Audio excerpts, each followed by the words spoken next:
Welcome back to the Big Three. This week, we're going to talk about our time at Monterey Car Week and all the cool stuff that was unveiled there. Plus, we have a very special interview later in the episode. Let's get into the Car Week specifics right now. Welcome back to the Big Three.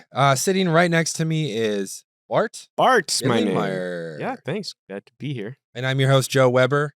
Welcome back. If this is your first time, we talk about car news. We have interviews. This week, we're talking all about Car Week, which we just came back from. I haven't taken my suitcase out of my car yet. Probably stinky. But there was a ton of debuts this week. I saw a couple myself, but honestly, like, big ups to the people who are filming every single press conference and making a post for every single one, like Larry Chen, Johnny Lieberman.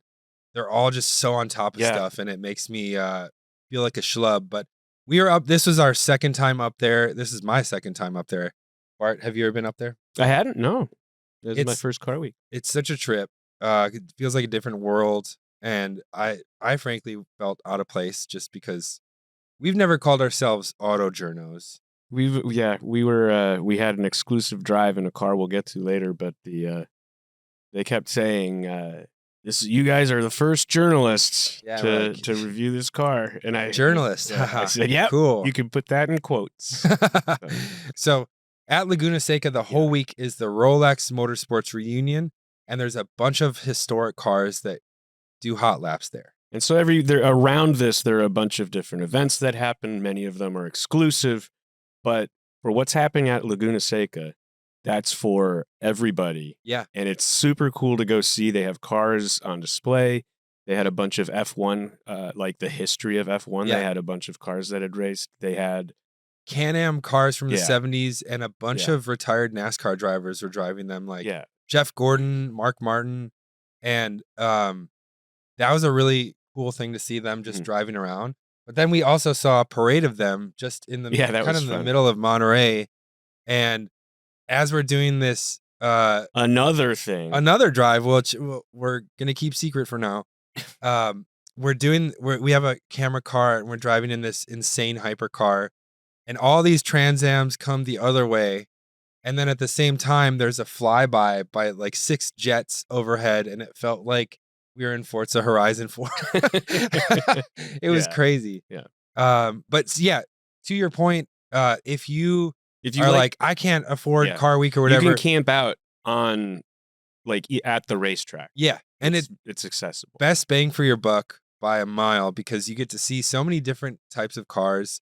You get to see them push to their limits. They're like, I don't know if you saw this, but the 787B almost crashed into another Mazda. Yeah, there was oil on the corkscrew. Could have been lost history right there, but luckily the driver avoided the whole scenario. Bart did a drive along in the Cayman GTS, which is a 4-liter Cayman, 400 something horsepower, 485 horsepower, something like that. It was sick, and to go around that racetrack, not with a controller or a sim, was pretty nuts. It puts it into perspective. You were telling me about the turn right before the corkscrew, and how it was deceiving. When you're doing it on a game, it doesn't feel like a big deal. You know it's coming. You've got your little map, but then deceptively so, it's entirely blind. Yeah. Oh wow! And like when you're in a car, it's a whole nother. You probably thought your driver was braking at a very arbitrary moment or something. No, I knew it was coming, but it did. But just the visual of it, I was like, oh, yeah. I mean, the track. I mean, a lot of people have that track pretty much committed to memory. Yeah. Also at Laguna Seca, I want to mention that not only did they have all these generations of amazing F1 cars, they had the road legal Porsche 963 with the little cup holder and stuff that did a hot lap there. You have everyone from old NASCAR drivers to like Zach Brown doing hot laps in his personal cars there. It's just a fun atmosphere, and I feel like out of all the Car Week stuff, that is the most approachable one.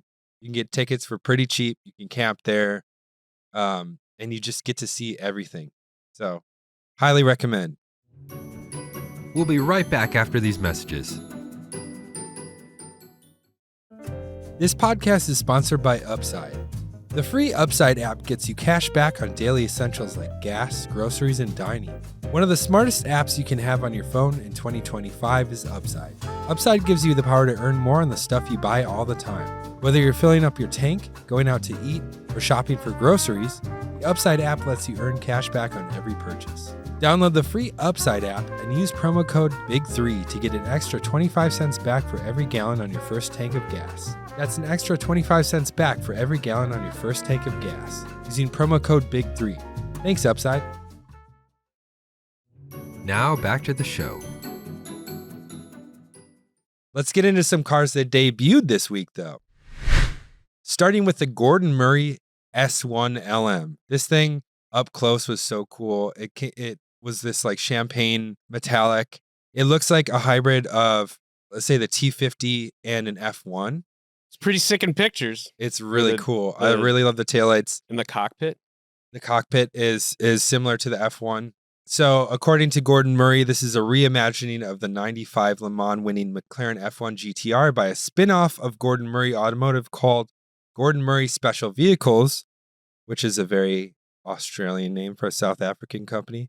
It will make ultra-exclusive cars and custom designs. This particular one uses a 4.3-liter naturally aspirated V12, which is a bored-out version of the T50's engine, which is an engine that doesn't need to be bored out anymore. You'd think you'd be good enough. Yeah. We don't know the horsepower figures yet, but if the T50 makes 654, this has to make at least 700, or else it's not even worth it, right? I'm sure it makes more than that. Let's say 750. Let's say 750. Get you another 100. Well, we're putting all our bets in on 750. Closest without going over. Yeah. So I got a parlay going. First, Mom Donnie has to win mayor, and now the S1 has to make 800 horsepower. All right. Yeah. Why are we betting on, like... We have a problem. Yeah. Why are we betting on mayoral elections? I don't know. I'm not betting on mayoral elections. I guess in a way, aren't we all kind of betting on political outcomes? Yeah, that's true. Metaphorically. It like not betting, but right. Like hedging our bets. I really hope. Yeah. That's my vote. Your vote is your bet. So if you love betting, you're gonna love getting involved in politics if you love gambling. All right, moving on to the Corvette CX. This was a concept car made to show the future of the Corvette design. It's not intended for production, but it is very striking.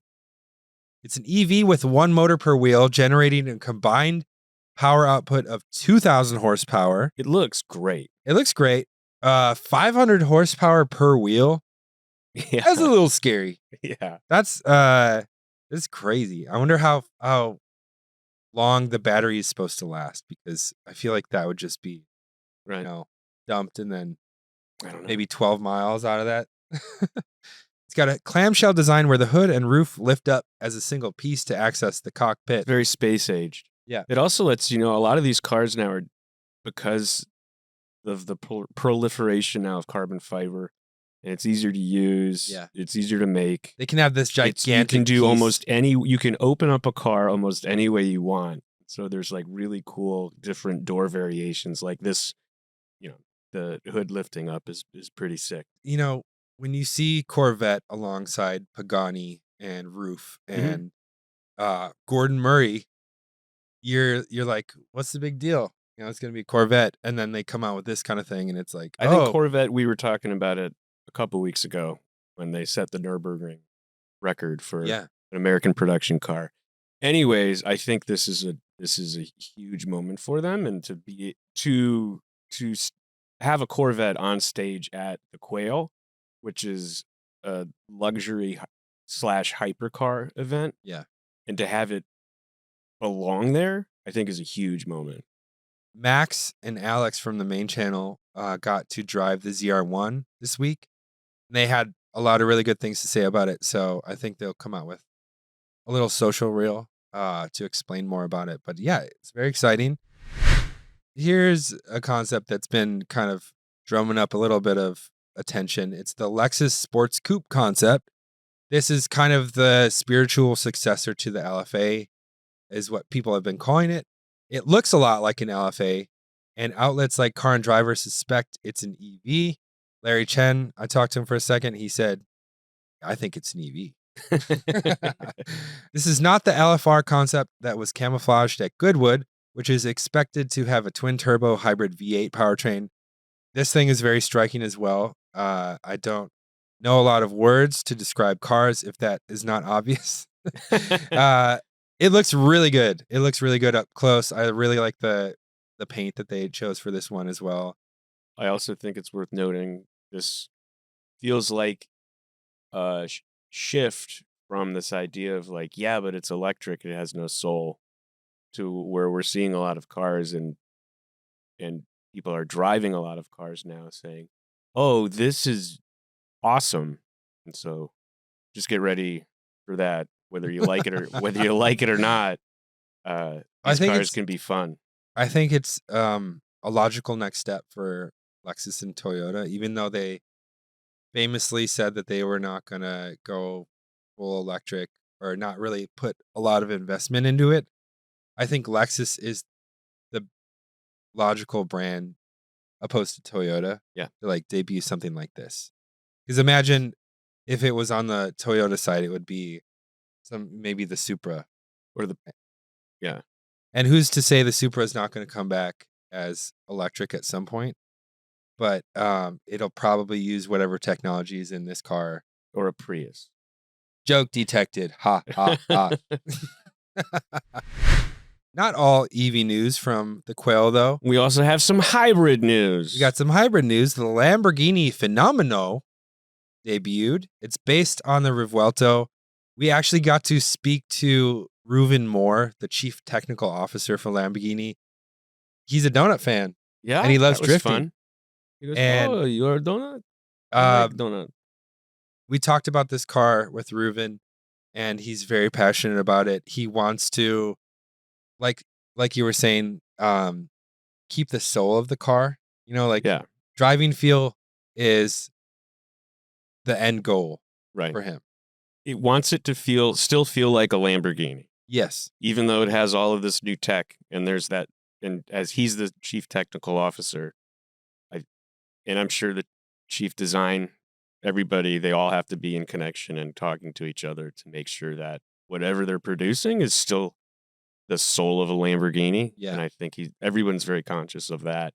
And this thing looks awesome. It looks awesome up close. It does. It is the highest horsepower Lamborghini ever made at 1,065 horsepower, thanks to a V12 and 3 electric motors.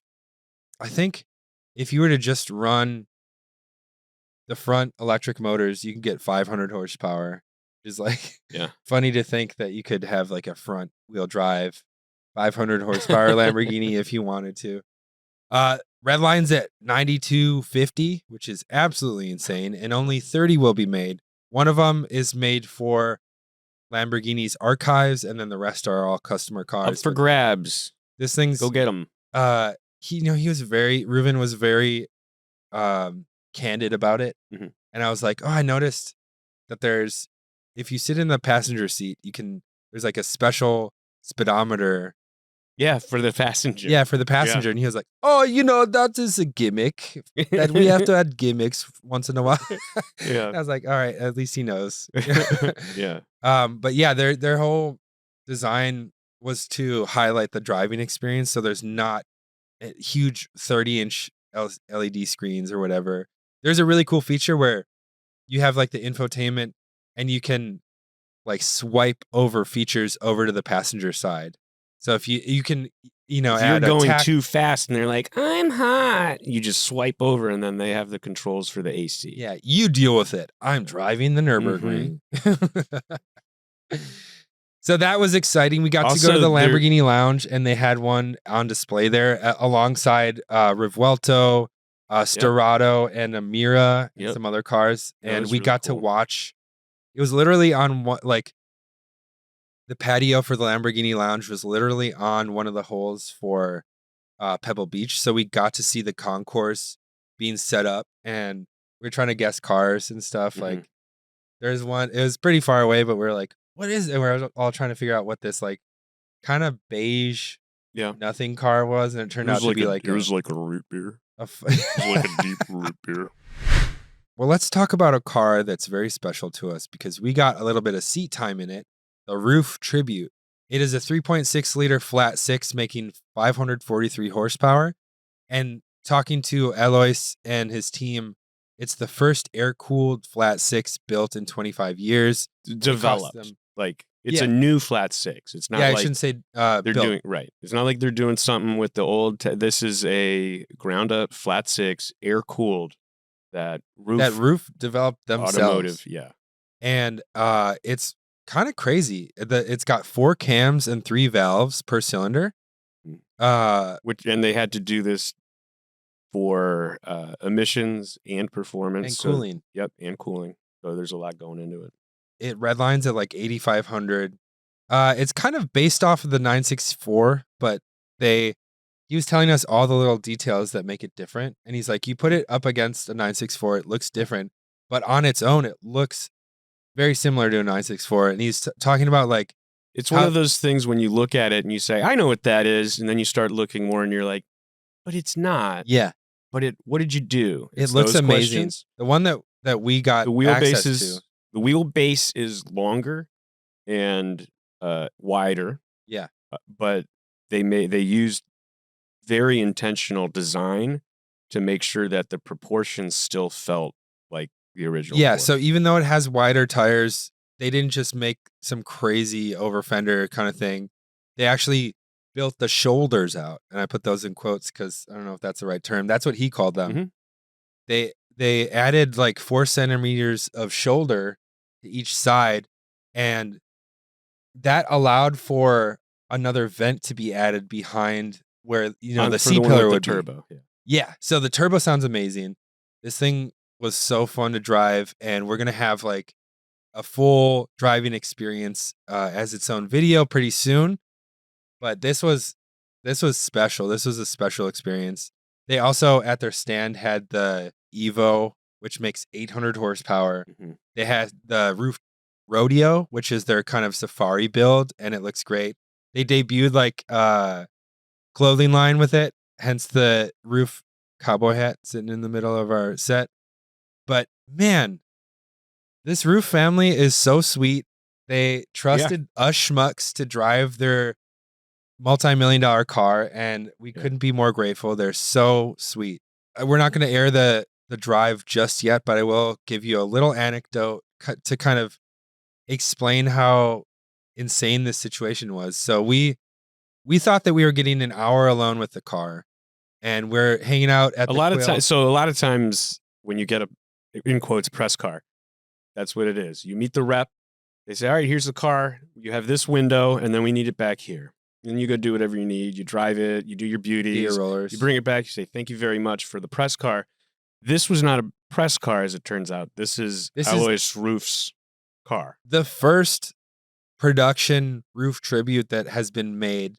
I think once they get spooled up, they're going to make 30 cars a year, but this is the very first one. And so we're waiting outside the Quail, and we see it drive up, and Alois Ruf is in the front seat, driving. And we're like, okay, this is pretty cool. And then we're chatting. Then he goes, okay, Joe, take the wheel. And he sits in the passenger seat. And we're like, oh, shit, I thought Bart was going to be in the passenger seat. And so I was scared shitless because, it's the guy who made the car sitting right next to me. If I mess this car up, that's the end of my career, basically. We have to destroy the footage, but it turned out to be great. He was like very understanding about everything. I was babying it, and I wasn't letting it get over like 3,500. He was like, you could give it a little bit more. And then at some point I was like, I had probably said sorry 10 times, just like, oh, sorry. And he was like, it's all right. You're a very smooth shifter. And that was like the peak of my career so far, is Ruf telling me I'm a smooth shifter. Yeah. And then you jumped in the seat. Then I jumped in, and I might have been a little bit more aggressive with it than you were. That's great. But I got to tell you, it was just crazy. It's an amazing car. It handles so well. The road wasn't bad, but the ride felt awesome. Yeah, it was. He And- described it as like a track car that you can daily, and that Yep. is exactly how I would describe it Yeah. because it's so comfortable on just a normal road, Mm.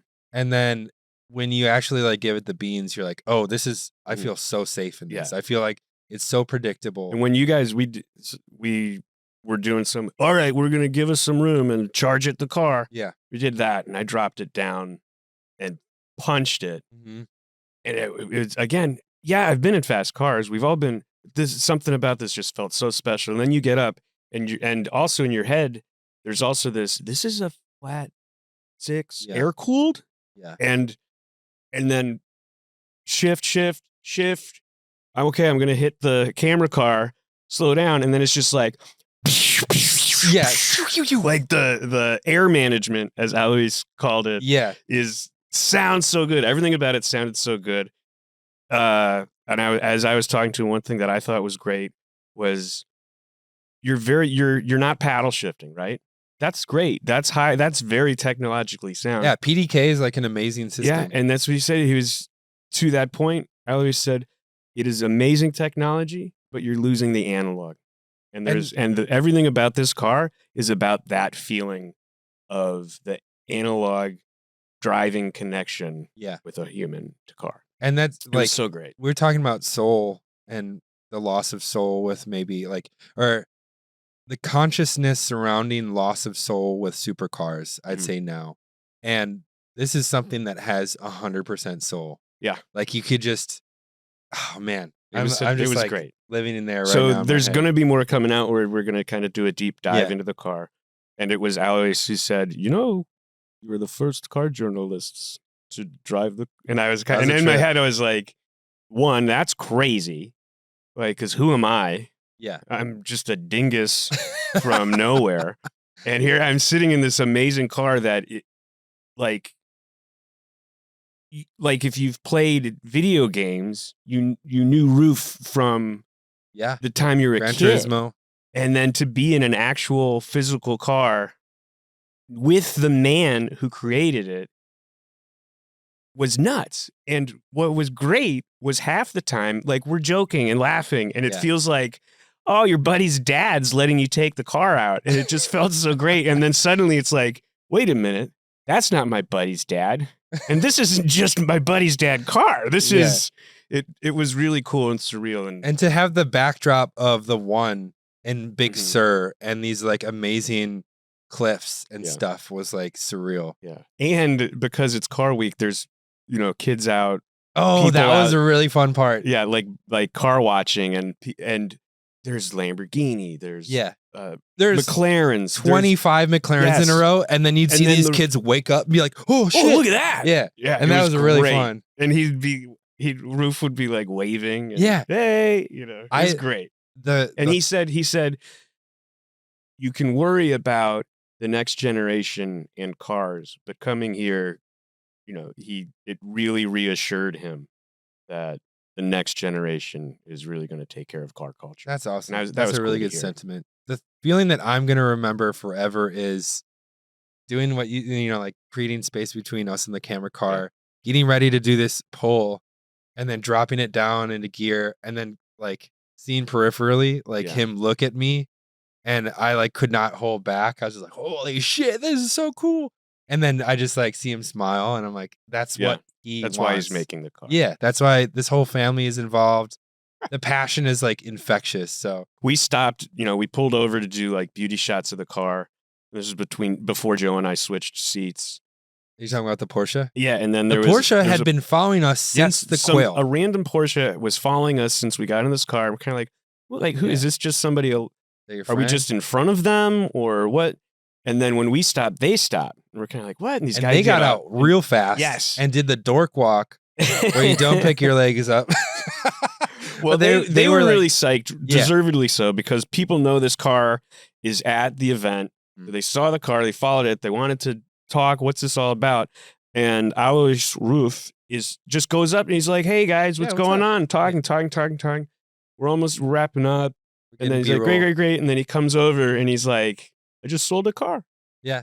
He's like, some people sell oranges on the side of the road. I just sold a car. Roadside car stand. That was so funny. And then we got back and we were talking to our rep from Con Media, Kevin, and he was like, oh yeah, that'll happen. But it was like very intentional that these guys like had to stalk Alois Ruf and get in his ear to get one of 30 being made. You know, like it's just such a different world.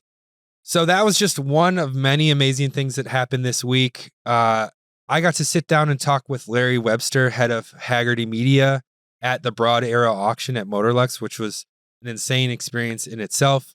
We talk about a lot of really cool things, so I'm excited for you to hear that. So let's jump into it. We'll be right back after these messages. This podcast is sponsored by Upside. One of the smartest apps you can have on your phone in 2025 is Upside. Upside gives you the power to earn more on the stuff you buy all the time. Whether you're filling up your tank, going out to eat, or shopping for groceries, the Upside app lets you earn cash back on every purchase. The free Upside app gets you cash back on daily essentials like gas, groceries, and dining. To get started, download the free Upside app. Use my promo code BIG3 and get an extra 25 cents back for every gallon on your first tank of gas. Next, claim an offer for whatever you're buying on Upside. Then, pay as usual with a credit or debit card. Follow the steps in the app and get paid. There are over 100,000 gas stations, groceries, and restaurants on the Upside app, ensuring that cash back is always just around the corner. Download the free Upside app and use promo code BIG3 to get an extra 25 cents back for every gallon on your first tank of gas. That's an extra 25 cents back for every gallon on your first tank of gas, using promo code BIG3. Thanks, Upside. Now back to the show. Welcome back to the Big Three. We are at the Motorlux event in Monterey right now, and joined with me is Larry Webster, editor-in-chief of Hagerty Media. You may know him from Road and Track and Car and Driver as well. You've been in the business for a long time, Larry. Hi, Joe. Yes, I'm old. Been in the business since 1995. 30 years. I can't believe it. Can't believe I survived. You went through such a multiple transformative eras reviewing cars. Yeah. Why don't you let the listeners know kind of your background, how you got into reviewing cars in the first place? Sure. Yeah. I don't know where to begin to describe. I just remember when I started, it was so hard to get a job just putting gas in cars. And that's what I did. It took about a year, and I did that at Car and Driver. I had a mechanical engineering degree, couldn't write for anything, but I took this $5 an hour job because I could defer my student loans for a year. $5 an hour? Yep, putting gas in cars at Car and Driver in 1995. And my whole family was crying. Yeah. Oh, you sacrificed for your degree and you're throwing it away. I was like, I didn't care. I just wanted to be around cars all day. And I did that for about a year, and luckily somebody quit. And I got hired on full time. And since I was technically minded, I got a job testing cars, 0 to 60, skid pad. And I started racing on my own, go-karts and things like that. So I really became like the chief test driver. Oh, that's really cool. At Car and Driver for 10 years.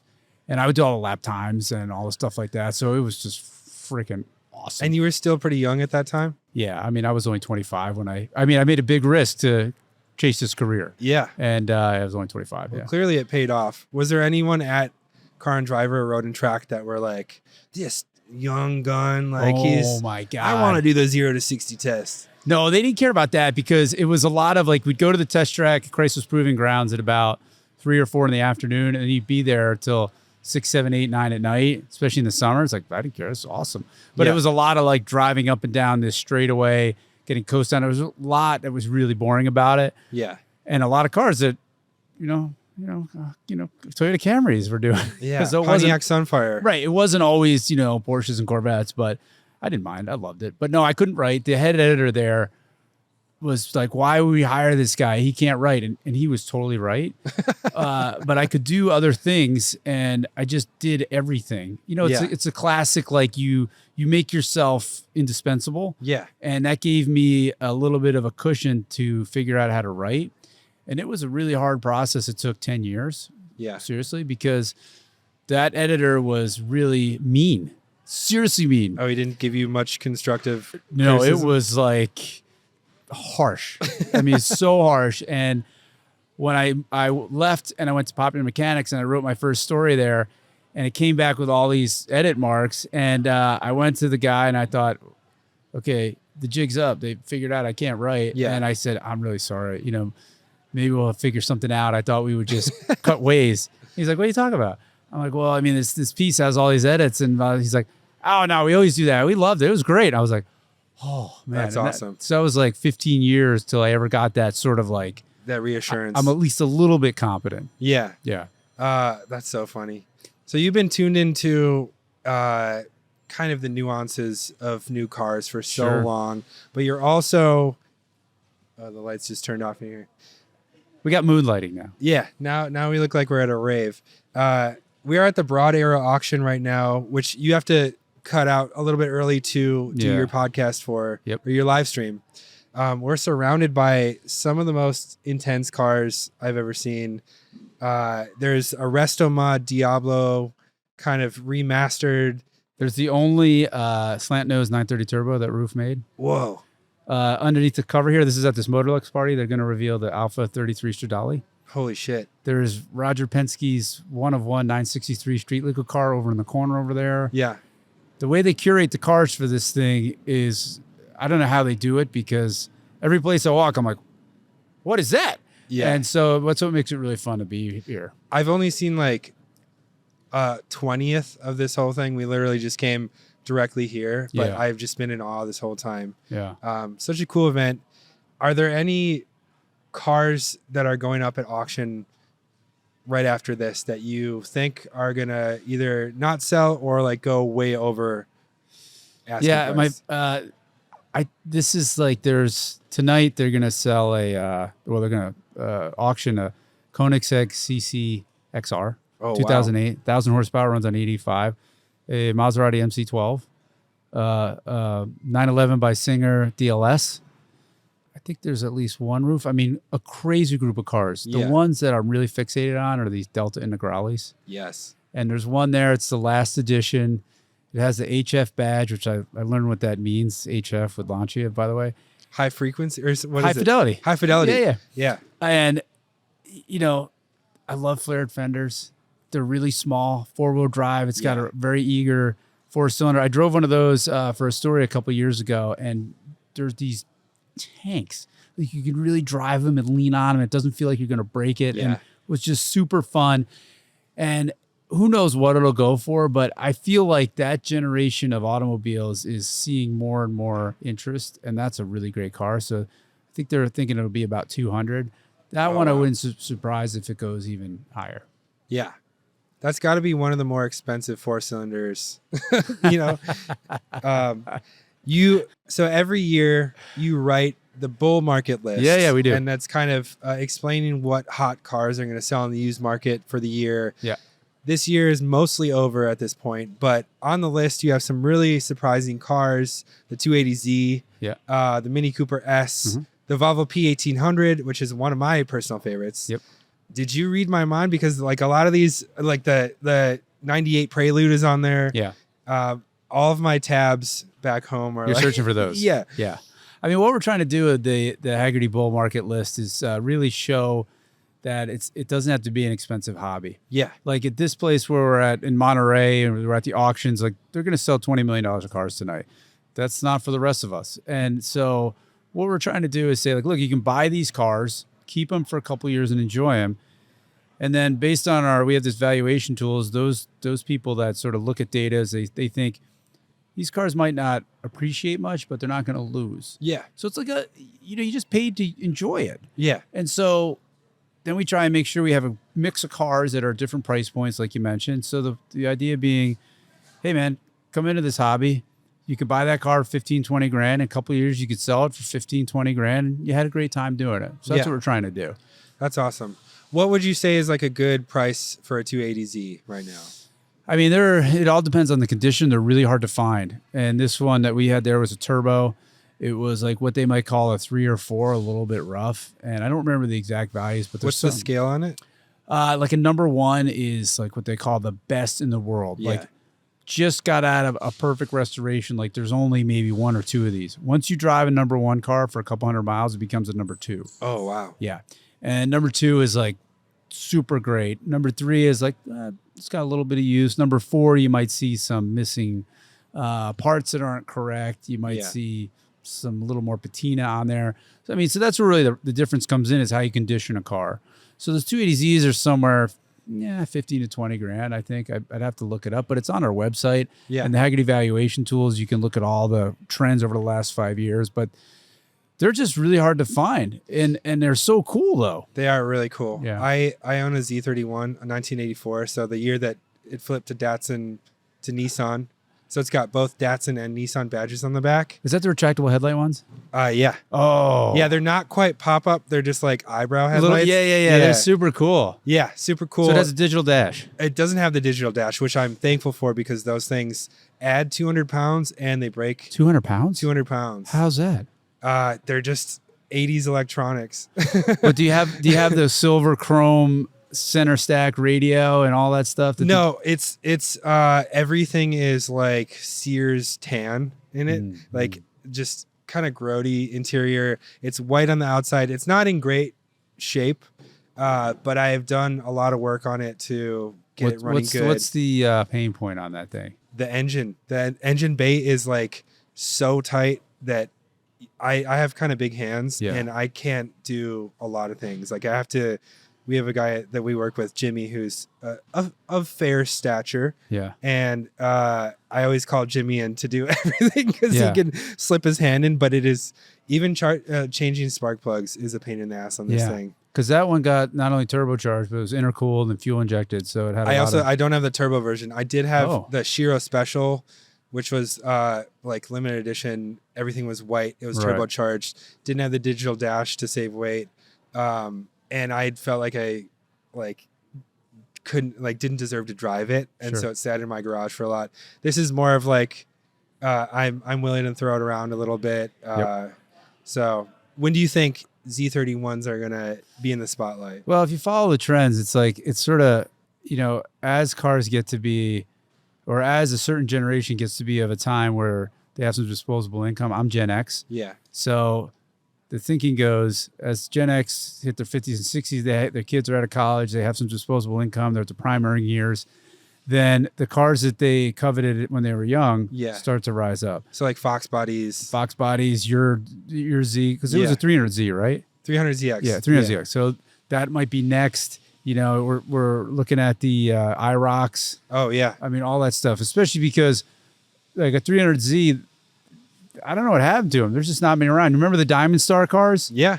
When's the last time you saw a nice one of those? They're like gone. It's the Eclipse. They've been gone for like 10 years at this point. So they're just not around. So if any of these survivors, I think will, for sure, they're not going to lose. They'll go up and they're cheap enough to buy. Good point. So do you have any predictions for 2026? You mean the bull market list? Bull market list. We already know it. You already know it? Oh, yeah. We're going to go shoot it in September. It comes out in the early December. So can you give us a little nugget? Well, I totally can. It's there's going to be some huge surprises in there. Okay. And we're going to have some more really expensive cars. We let the members of the Hagerty Drivers Club vote on one. We call it the wild card because we feel like there's almost 1 million members that are part of the Drivers Club. So we feel like public sentiment's a big part of what a car is going to be value wise. So we give them 3 choices that our data guys say are pretty likely. Mm-hmm. And of course, this is we're trying to have a crystal ball here, which isn't perfectly effective. Yeah. So every year we go back and when we say how have we done, and then we look our previous years because we've done it for 9 years. I mean, I think they're about 90% accurate. That's what I said. I saw 92% accurate, which is great. Yeah. So it's going to be a good year. Can I throw out some cars and you tell me what do you think? Or nay? Yeah, sure. Chrysler Crossfire. That is an interesting one. Coupe or convertible? The coupe. SRT or non? SRT. That's probably a good one. I feel like that's already kind of in the weird niche cult sector. 1,000%. Because you remember how cheap they were. They were like giving away when they were new. Yeah. Especially the SRTs. And that coupe was super cool. Yeah. I mean, had a really cool it was basically like a compressor, right? Like it was a SLK. Yeah, SLK. Underneath, yeah. How about the Cadillac XLR? That's another really solid choice. The downside with those, funny enough, was the they're built in Bowling Green. They're based on Corvettes. They had the North Star engine. Did they ever come in manual? No. Okay. The downside is they're a little bit tighter in the cabin than a Corvette. Oh, and so that's weird for a luxury version. I'm 6 foot, and I couldn't get the seat back as far as I wanted. Yeah. So it was really interesting the way it was. But that, I don't know how those things are going to be viewed, because what do you think of the CTS and that sort of chiseled? They called it the arts and design or something like that. And the XR kind of lead it. That look that kind of came to prominence in like the mid 2000s. Yeah. It carried over into the 2010s. Yeah. It works on the XLR, not so much on the other cars. Yeah. I don't know how it's aging. I mean, that'll be interesting. I think those cars will be like SLs. Like SLs are insane values. Yes. XLR is the same thing, only 3,000 times more reliable and cheaper to maintain. That's fine. Yeah. Well, I feel better about my predictions, even though I feel like XLRs are so rare. I think I've only seen 1 or 2 in LA, and you see everything in LA. So, well, where I'm from in Detroit, yeah, you see a lot of them. Oh yeah, it's already kind of an old guy car. Yeah, and so I don't think the height thing is that. What do you think of Fieros? Fieros, I mean, how many like unmolested Fieros do you see around? Well, I have this theory. Hagerty's based in a town in northern Michigan called Traverse City. Yeah, it's a big vacation town, so a lot of executives have cottages or resorts up there. Yeah, and you remember there's a bunch of like barn finds that are gonna come. I mean, if you go on Craigslist in Traverse City, I haven't looked for a while. There was always 2 or 3 Fieros. Yeah, because the theory was like they weren't selling, so that the executives got crazy deals on them, so they buy them and stick them up in their cottages. And it's like the Aztec when they had all the Aztecs, and then they made it like the mandatory GM vehicle for employees. But the Aztecs they got rid of as soon as they could. The Fieros they kept. Yeah, and they just left in their cottages. That's so funny. And so that's this. And I asked a couple of GM execs, and they're like, "That's probably true." So I always wondered about those. Yeah, I mean, I love Fieros. Just the fact that you can make it look like a Countach if you want to, or like I feel like it's the perfect kit car mule. Well, they sold the rebody through dealers. You remember that thing? No. I think it was a Mera or the Miro, and it was a rebody Fiero that kind of looked like a 308. Oh, really? Yeah, they're super cool. Wow. Speaking of 308, isn't that your project car you're working on right now? Yes, I have been working on a 308 GT4 that I bought at a garage in Long Beach for $25,000, and it's been 4 years of I don't know what the right word to put it. It's like I call it the setback machine, because every time I think I'm getting close, like something happens and I'm like months behind. What's been like the biggest headache so far? The biggest headache has been the stuff that two things: crummy overseas parts. That's been a big issue. And then just finding the people to do the work at a reasonable price. Yeah. It's just been impossible. Is there a lot of Ferrari guys in Traverse City? Well, I'm based in Ann Arbor, and in Detroit, there's a fair amount. There's a Ferrari dealer in Bloomfield Hills. Roger Penske's in Detroit. I mean, there's a fair amount of Ferraris in there, but not that many. When you're trolling around in $25,000 Ferraris, what I want to pay for a paint job is wholly different from what those people want to pay for one. So I had a couple of older guys that were doing work, and they, right in the middle of it, they died. Oh God! The painter died. The guy doing the interior died, and so this is like little bastard level. Oh yeah, my bad wife, luck car. She won't ride in it. She's like, forget it, it's cursed. So it's really fun. I love that design. That was the only Ferrari of the era designed by Bertone, not Pininfarina. Oh wow! And Marcel Gandini drew it. Same guy did the Countach. Yeah. And it's the wedge. It's like the Italian version of the Esprit. I've always loved it. That motor, that V8 engine, was a successor to the Dino V6. It was the first V8. It has the same kind of architecture as the Dino, right? Exactly. Yeah. Except the 308 GT4 has these tiny rear seats. That was part of the deal. You wanted some more thing, and that's why it had to have a bigger engine. And then the Mondial is the drop top version, right? Yeah, it's a different. It had those tiny rear seats. It was a successor to the GT4. The GT4 was so poorly received. You ever heard of Luigi Cinetti? Yeah. Okay, so he's a U.S. importer. Yeah. He was the one that introduced Enzo to the U.S. market.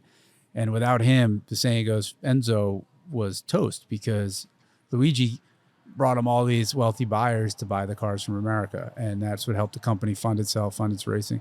Very influential guy. And his son was also in the business. So I asked his son, who's still around, I said, hey, you guys went over and you're going to see the new model year and you can't wait to see the new cars. When you saw the GT4, what'd you guys think? Like, he didn't even hesitate. He goes, oh my God. We looked at each other and said, that's it. Time to sell the dealership. It's over. Which I love. We talked about Luigi Cinetti in one of our past guest episodes. We were talking about Phil Hill. Because he was an American factory driver for Ferrari. Yes. He also worked at like the Beverly Hills Ferrari dealership at the time. Yep. But yeah, Luigi Cinetti was like one of the only people that could talk to Enzo and get in his ear and actually talk sense into him. Yep. Hugely influential dude. I mean, Ferrari started his car company when he was 49 years old. Yeah. Can you imagine? Like, I'm 55 and I'm like, starting a car company. I mean, and 49 back then was like 87. Totally.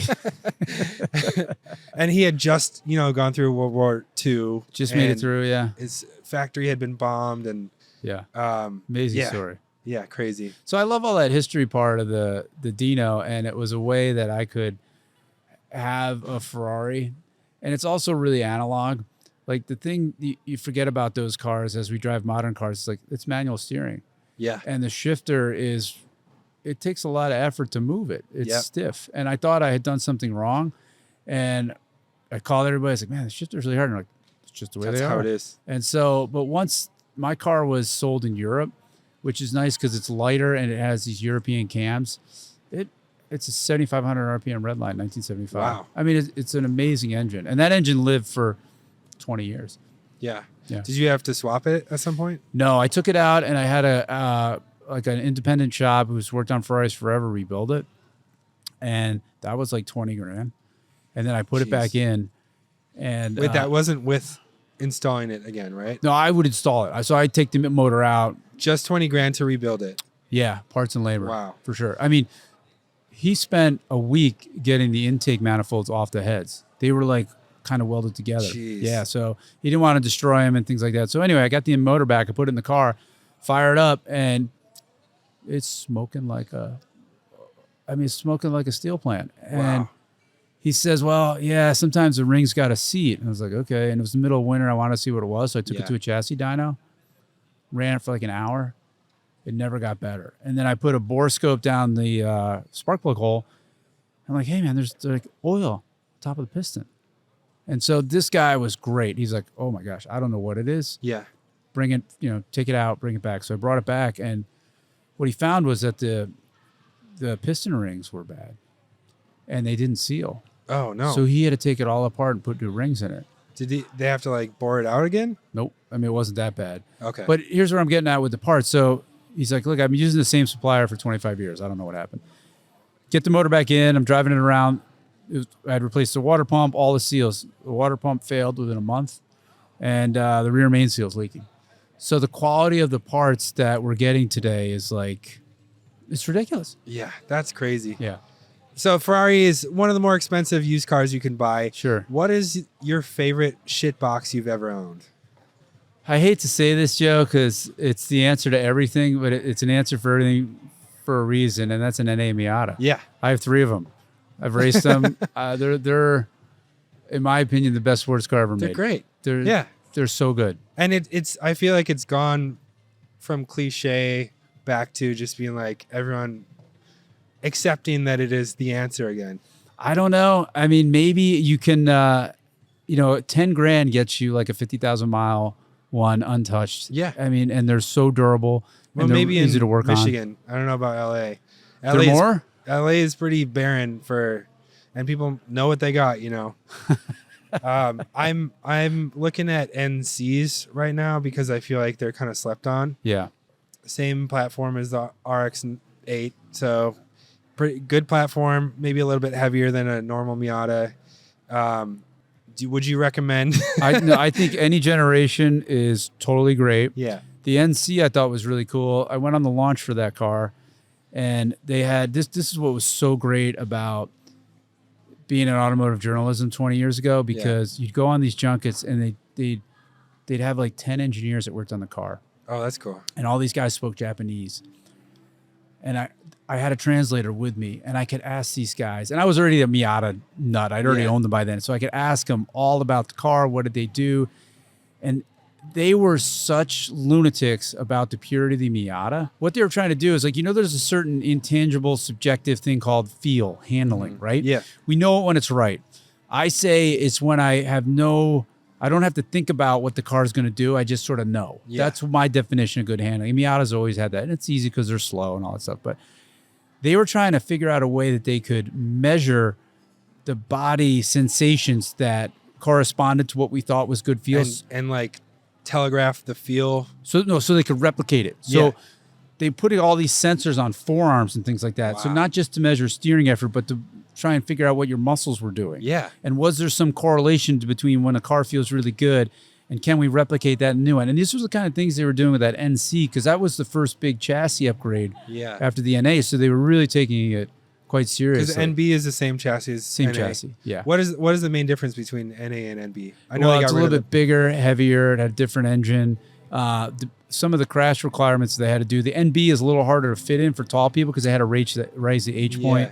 That was also when you got the Mazda Speed turbo version. Yes. So it was just sort of those upgrades. I mean, in that generation, I'm an NA guy. Yeah. I would take an NC all day. I mean, the top is freaking brilliant. It had a 6-speed gearbox.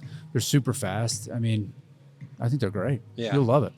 So being in the car reviewing business for so long, I know on other podcasts you've talked about like propagating car misconceptions, maybe unknowingly, but like 50-50 weight distribution was one of them. That's not super ideal for every situation. Sure, yeah. Like rear bias is better for rear wheel drive racing, maybe. It is. Another one was like wider tires equal more grip, which is not necessarily true. No. In the other podcast, you said that like a taller tire is actually better because it creates more of a contact patch. It depends. It really does. All this stuff, like you said, it's not ideal for every situation. But yeah, there's tropes that we fall into. Yeah. And one is ideal 50-50 weight distribution. But as we know, like, what does every race car do? They put the engine in the back. I mean, it's not all the way rear, but they want 60-40-ish, give or take. Yeah. So it does depend. It's the same with the I did this thing where we were writing wider is better, and the Michelin folks were telling me, well, it's not always true because the area of the contact patch is totally dependent on the tire pressure and the weight. So you don't necessarily change the area. Yeah. And sometimes you want it longer because it gives the front to back longer. It gives the rubber a longer time to contact and a greater lever arm.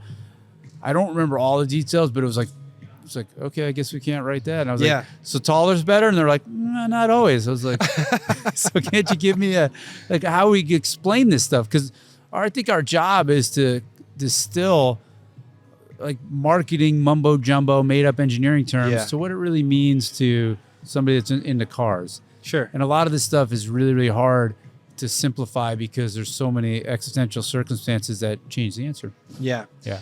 Is there ever a time where you see a heavily modified car driving on the street that looks so aggressive that you're like, well, actually that's doing more harm than good? Oh my God, I saw one last night. It was a Prelude, funny enough. And you probably see these in LA all the time. It's like I call them the bearing busters.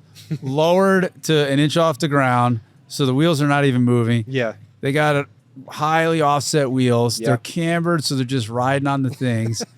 And you can watch the guy bounce. And this one had like this anime of a schoolgirl all down the door. And it was like, I love all automotive enthusiasm. Sure. I totally do. But this one, I'm just sitting there like, is it just because I'm old I don't get this? Or what am I missing here?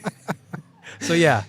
Is there anything that has changed since you started reviewing cars that technology has taken care of, that like not just like tires or weight distribution where I mean tires have gotten so much better in 30 years 40 years. Is there anything that you wrote back then that has changed? No, I don't think so. The big things that changed, so when I was running road and tracks, like my dream job, and it was fantastic, but what I was noticing was that there was a sameness coming to new cars. If you look at every crossover, they're within a half an inch, 7 inch height. They're pretty much all the same. And then you're seeing this big stratification in the market. The sort of aspirational but attainable cars, Camaros, Mustangs, STIs, those were going away. And then you had these really faster cars, 911s, GT3s, stuff like that. And they were getting so fast that it started to get really crazy to be going balls out on racetracks in them. Yeah. And then I started realizing, well, okay, how many people can really drive at this level, at this speed, and then evaluate it? Yeah. So then the answer is, well, you hire a professional race car driver. Like, well, they really can't write. And the whole point is you're supposed to be engaging and draw people in. So I really was thinking this is going to be kind of a problem. So I started getting way more interested in vintage cars. And that was one of the big reasons I went to Hagerty, because I thought, okay, this is where the enthusiast space is going to be, because all these cars are getting so expensive. So we're just going to naturally have to go used. The cars built after 1980, they're way more reliable than ones before it. They had fuel injection, they had good tires, seat belts. So I thought, okay, this is where I think my interests are more in line with what I'm doing. That's a good point. Yeah, I feel like the sweet spot is like mid 80s to like 2008, before all the electronics took over. Yeah, except, I mean, I like C7s. That was 2014. That's true. Yeah, there are outliers. Just bought one.